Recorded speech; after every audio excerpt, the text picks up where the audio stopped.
Hello and welcome to Millennium News Hour. I am Tanziba Nawreen. In today's bulletin, we will present top and trending news from across the nation and the world. Let's begin with the headlines of the day.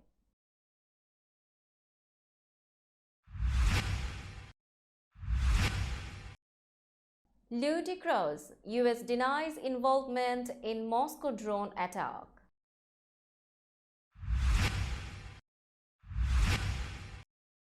Republican debt cap plan to cut U.S. jobs, slow growth, economist says.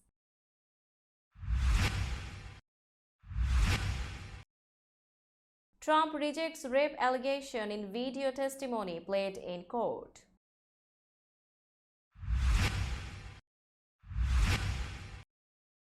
U.S. OK's expansion of China flights in rare though between sides.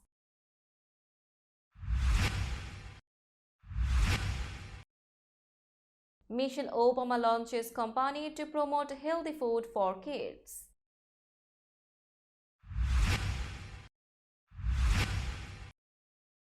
Maryland Representative David Tron announces U.S. Senate run.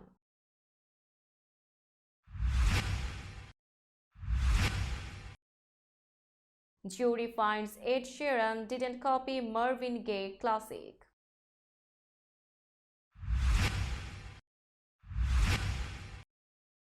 Zelensky wants Putin trial. Russia accuses U.S. on drones.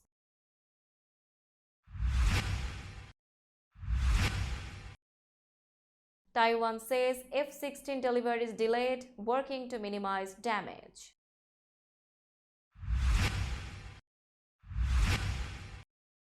U.S. issues guidelines on defending Philippines from South China Sea attack.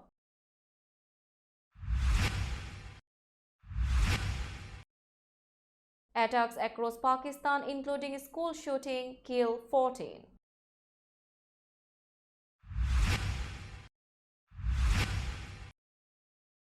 India meets with China, Russia before Central Asia Forum.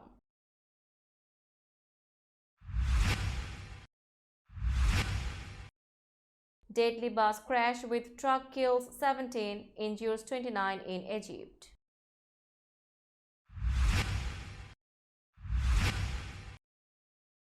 Alabama fires baseball coach after report of suspicious bets.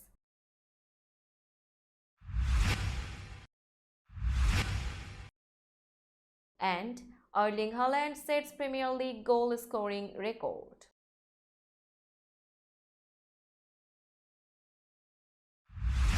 You are listening to Headlines, now news in detail. The United States has dismissed as ludicrous Russia's claim that it was responsible for a drone attack against the Kremlin, an incident that risks inflaming international tensions. White House National Security spokesman John Kirby denied on Thursday any U.S. involvement in the attack on Wednesday, which Moscow said targeted President Vladimir Putin. Kirby stressed that Washington is not even aware of the details of what happened. Obviously, it's a ludicrous claim. The United States had nothing to do with this, Kirby told CNN. We don't even know exactly what happened here, but I can assure you the United States had no role in it whatsoever. Earlier on Thursday, Kremlin spokesperson Dmitry Peskov said the U.S., a key ally of Ukraine, was undoubtedly behind the attack. We know very well that decisions about such actions, about such terrorist attacks, are made not in Kiev but in Washington, Peskov said. In a separate interview with MSNBC on Thursday, Kirby said Peskov was lying, pure and simple. A Republican plan to cut federal spending in exchange for lifting the United States government's debt ceiling would lower employment, slow economic growth, and meaningfully increase the likelihood of a recession, Moody's Analytics chief economist told a Senate committee on Thursday. Mark Zandi told the Senate Budget Committee that U.S. GDP growth would be 1.61% in 2024 if the Republican plan were enacted, compared with 2.23% otherwise, and lead to 790,000 fewer jobs. Republicans are pressing Democratic President Joe Biden to agree to spending cuts as a condition for raising the United States' self-imposed $31.4 trillion debt ceiling. Biden and his fellow Democrats insist Congress should raise the cap without conditions. The standoff is already spooking investors. On Thursday, the federal government paid the highest interest ever for a one-month debt issue. Zandi said that passing the bill approved by the Republican-controlled House of Representatives without changes would take a heavy toll on U.S. economic growth. But he also said failure to avoid default would be catastrophic, echoing the assessment of many other analysts and economists. Zandi said the government is most likely to run out of money to pay its bills on June 8 if Congress does not act, though he said it could happen anytime between June 1 and August 8. U.S. Treasury Secretary Janet Yellen warned Republican House Speaker Kevin McCarthy earlier this week in a letter that the federal government could hit its spending limit by June 1 if Congress does not raise the debt ceiling. Donald Trump has denied knowing E. Jean Carroll, the writer accusing the former United States president of rape, as a New York City jury heard a second day of video testimony from Trump in the civil case. Trump's video deposition was played for jurors on Thursday at the civil trial in which Carroll, a former Elle magazine columnist, has accused him of rape. Carroll has testified that the former president raped her in a Bergdorf Goodman department store dressing room in the mid-1990s and then tarred her reputation and career by lying about it online. In a video excerpt played on Thursday, Trump was asked about a statement he made in 2019 about never having met Carroll. He said that was true at the time, but he was later shown a photograph of him shaking either her hand or her husband's hand at a receiving line at a celebrity event. I shake a lot of hands with people, but I had no idea who she was, Trump said. Trump, who is currently the front-runner for the 2024 Republican nomination for president, has yet to attend the trial, which began last week in Manhattan Federal Court. His legal team told U.S. District Judge Louis Kaplan that Trump would not be testifying in person and they would not be calling any witnesses. The United States will allow Chinese airlines to expand flights to 12 round trips each week, in a rare example of deepening commercial ties between Washington and Beijing. The announcement by the U.S. Transportation Department on Wednesday matches the number of flights Beijing allows for U.S. airlines. American Airlines, Delta Airlines, and United Airlines will be allowed to operate 4 weekly round-trip flights each, up from 8 weekly round-trip flights in total at present. The U.S. DOT said Chinese restrictions on air travel had and continue to have a devastating effect on U.S. China travel, and it aimed to gradual, broader reopening of the market. China has been pushing for more flights to and from the U.S. following the scrapping of its tough zero-COVID policy last year, but those efforts have been stymied by a dispute over the cost advantage Chinese airlines have enjoyed over U.S. rivals by flying over Russia. Russia banned U.S. and other foreign airlines from its airspace in response to a U.S. ban on Russian airlines introduced to protest Moscow's war in Ukraine. Michelle Obama announced Wednesday that she has co-founded a company to make and sell healthier food and drinks for kids, products that she says will be less detrimental to their long-term health because of their lower sugar and higher nutrient content. The former First Lady's work with Plessy Nutrition is an extension of her efforts to improve child nutrition when she was in the White House. I have learned that on this issue, if you want to change the game, you can't just work from the outside, she said during a keynote address in New York at a conference on the future sponsored by the Wall Street Journal. You have got to get inside. You have got to find ways to change the food and beverage industry itself. So today, I am proud to announce the national launch of a company designed not just to provide better products, but to jumpstart what I hope will be a race to the top that will transform the entire food industry, she said.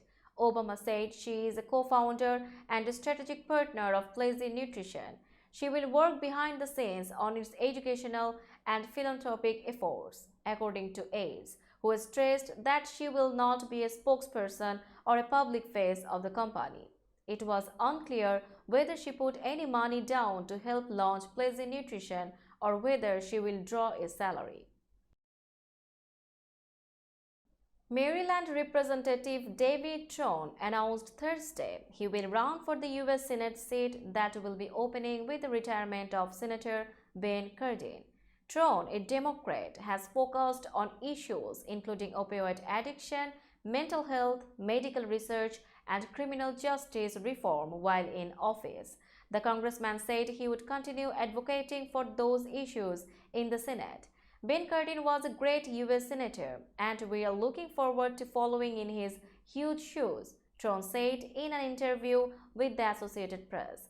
But we have got a lot of challenges that are facing Maryland, and we have got to focus on those challenges. And first and foremost, it's the addiction crisis. Tron, who is the wealthy founder of Total Wine and more liquor stores, spent more than $12 million of his own money on his house race last year. He said it's too soon to say how much he would spend on a Senate race, but he said using his own fortune means he doesn't take money from political action committees, corporations, or lobbyists. A federal jury in New York concluded Thursday that British singer Ed Sheeran didn't steal key components of Marvin Gaye's classic 1970s tune Let's Get It On when he created his hit song Thinking Out Loud. As the jury answered the single question of whether Sheeran proved he didn't infringe upon the copyright in the affirmative, the crooner briefly put his hands over his face in relief before standing and hugging his lawyer. As jurors left the courtroom, Sheeran quietly mouthed thank you in their direction. He then spoke for about 10 minutes with the plaintiffs, including the daughter of Ed Townsend, who co-created the 1973 soul classic with Gaye. They hugged and smiled with each other. Sheeran later addressed reporters outside of the courthouse. I am obviously very happy with the outcome of this case, and it looks like I am not going to have to retire from my day job after all. But at the same time, I am unbelievably frustrated that baseless claims like these are allowed to go to court at all, the singer read from a prepared statement. He also said he missed his grandmother's funeral in Ireland because of the trial, and that he won't get that time back. The verdict came after a 2-week trial that featured a courtroom performance by Sheeran, as the singer insisted, sometimes angrily, that the trial was a threat to all musicians who create their own music. Now it's time for global updates.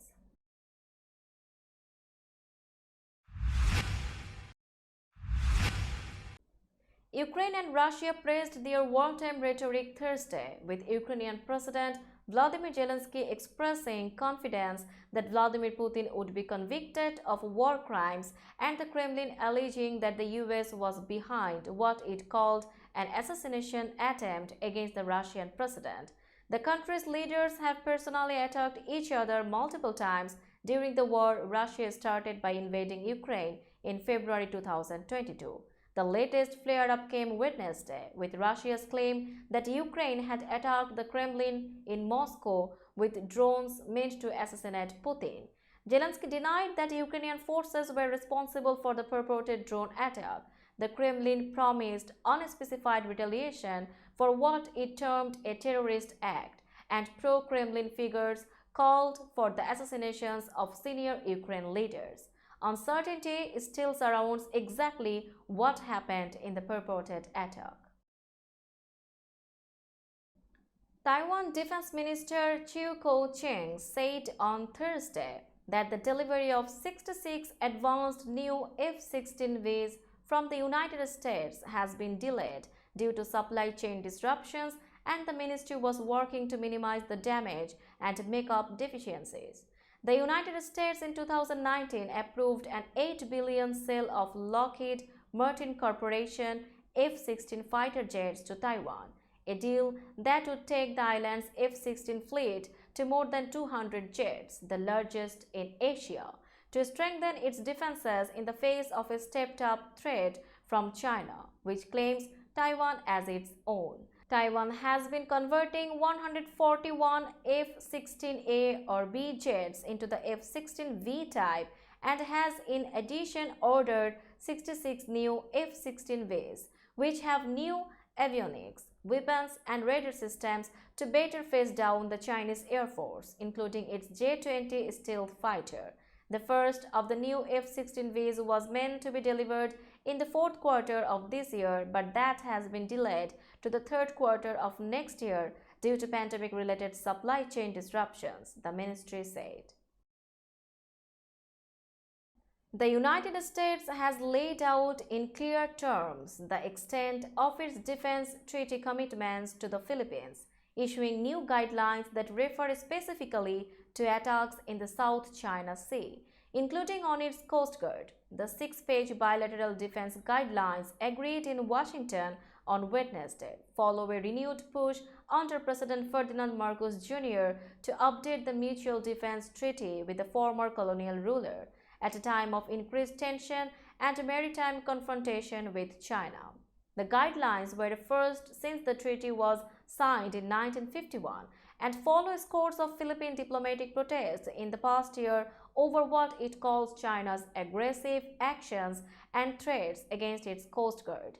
The guidelines said the bilateral treaty commitments would be invoked if either is attacked specifically in the South China Sea and also if Coast Guard vessels were the target. It was also updated to include references to modern forms of warfare, including gray zone tactics, which China is accused of using to assert its claims to sovereignty. The guidelines did not mention China specifically, recognizing that threats may arise in several domains, including land, sea, air, space, and cyberspace, and take the form of asymmetric, hybrid, and irregular warfare and gray zone tactics. The guidelines chart a way forward to build interoperability in both conventional and non-conventional domains, according to the Pentagon. Gunmen stormed a school in Pakistan's volatile northwest on Thursday, killing 7 teachers and gunning down another teacher from the school in a separate attack. Earlier in the day, a shootout with militants elsewhere in the region killed 6 Pakistani soldiers. The violence underscores the challenges the government of Prime Minister Shahbaz Sharif is facing amid a surge in militant attacks across the country in recent months. In Kurram, a district in the northwestern Khyber Pakhtunkhwa province that borders Afghanistan, a group of gunmen stormed a government school where students were taking exams. The 7 killed teachers were members of Pakistan's minority Shiite community, which is frequently targeted by militants. Another teacher from the same school, a Sunni Muslim, was gunned down on the road in a separate attack earlier in the day in Kurram, according to local police official Abbas Ali. No one immediately claimed responsibility for the attacks, and Ali said it was not clear if they were linked. India's foreign minister held talks Thursday with counterparts from China and Russia ahead of a meeting of a Central Asian Security Forum. Subramaniam Jaishankar said he had detailed discussions with Chinese Foreign Minister Qin Gang on bilateral ties. Focus remains on resolving outstanding issues and ensuring peace and tranquility in the border areas, he tweeted after the meeting. India and China are embroiled in an intense 3-year standoff involving thousands of soldiers stationed along their disputed border in the eastern Ladakh region. A meeting last week between their defense ministers gave a glimpse of just how differently the two countries view the situation along the border. While India accused its neighbor of eroding ties by violating bilateral agreements, China said the border conditions were stable overall. A clash 3 years ago in Ladakh killed 20 Indian soldiers and 4 Chinese. A passenger bus has slammed into a slowly moving truck on a highway in southwestern Egypt, killing at least 17 people, officials and local media said Thursday. The crash took place late Wednesday in the New Valley province, according to its governor Mohammed El Zamloud. 29 others were injured, said the health ministry, adding that 26 ambulances were dispatched to the accident scene to transfer victims to nearby hospitals and morgues. It was unclear who outside the bus had been hurt or killed, and authorities didn't elaborate on what caused the crash. A local daily, El Shuruk, quoted an unnamed official as saying that the bus slammed into the truck which was nearly parking on the road. It reported that the bus had been carrying 45 people heading to the capital, Cairo. Now it's time for business news.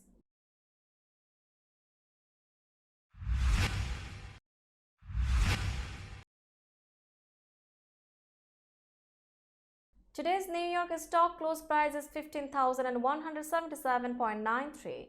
The NYSE composite is decreased by 115.92 points or 0.76%.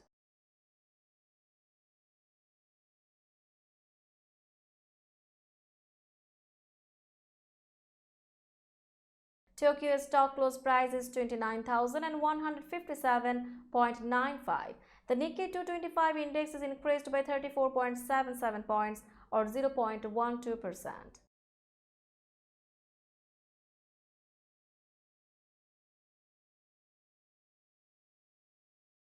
Shanghai stock close price is 3,350.4587.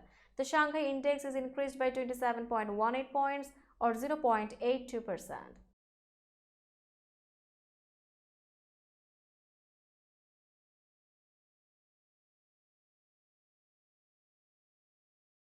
Hong Kong stock close price is 19,948.73. The Hang Seng index is increased by 249.57 points or 1.27%.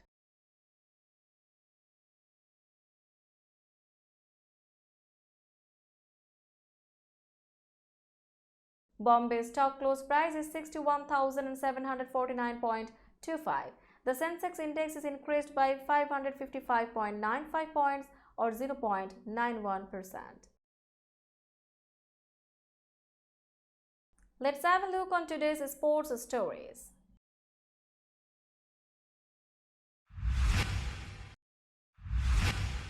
Alabama fired baseball coach Brad Bohannon on Thursday after a report of suspicious bets involving his team, with the school saying he violated the standards, duties, and responsibilities expected of university employees. The firing came 3 days after a report warning of suspicious wagers prompted Ohio's top gambling regulator to bar licensed sports books in the state from accepting bets on Alabama baseball games. Pennsylvania and New Jersey also have halted bets on Alabama baseball. Alabama said in a statement that athletic director Greg Byrne has initiated the process of firing Bohannon for, among other things, violating the standards, duties, and responsibilities expected of university employees. Erling Haaland set a Premier League goals record by scoring his 35th of the season in Manchester City's 3-0 win against West Ham on Tuesday. The 22-year-old Norway striker struck in the 70th minute of Etihad Stadium to give the defending champions a 2-0 lead. Haaland had equalled the previous record jointly held by Alan Shearer and Andy Cole last Sunday at Fulham with his 34th of the season, and he moved out on his own with the most Premier League goals in a single season with his latest strike. It was a nice feeling, as with every single goal I scored, Haaland said. Especially to win the game is really important. Haaland has now scored 51 in all competitions in a remarkable first year at City. Let's have a look on today's weather forecast.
Before finishing today's news, let's hear out the headlines again.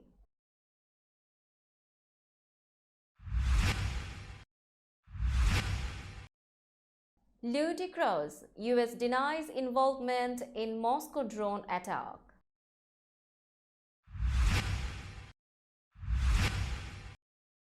Republican debt cap plan to cut U.S. jobs, slow growth, economist says.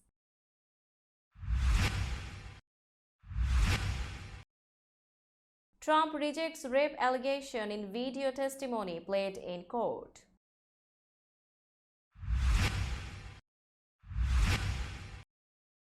U.S. OK's expansion of China flights in rare though between sides.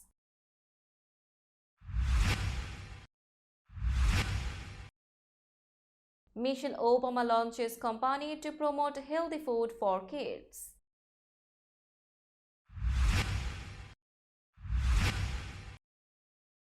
Maryland Representative David Trone announces U.S. Senate run.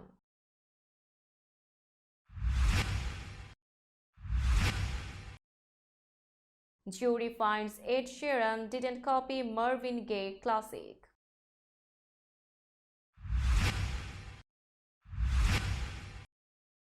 Zelensky wants Putin trial. Russia accuses U.S. on drones.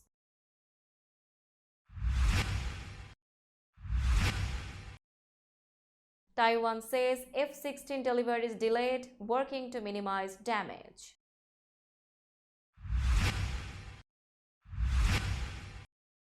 U.S. issues guidelines on defending Philippines from South China Sea attack.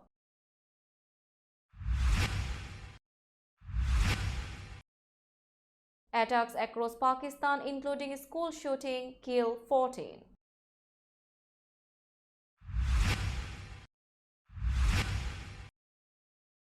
India meets with China, Russia before Central Asia Forum.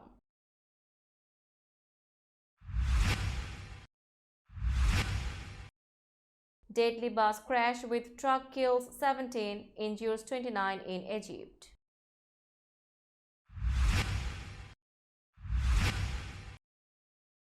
Alabama fires baseball coach after report of suspicious bets.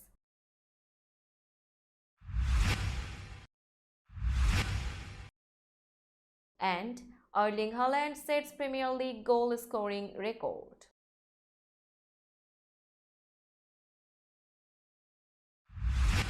That's all in today's news. Keep watching Millennium News 24 for latest update. Millennium TV USA and Millennium News 24 network is transmitted and available to be watched free for all at TVs such as Sony, Samsung, LG, Roku TV, Amazon TV and Apple TV. And also in all European countries and Australia, available with the Sky Network, Worldwide Jago TV, Radiant IPTV, Worldwide Jago BT Network and Horizon Satellite globally. Stay connected with us for all types of informative and entertainment program. Thank you.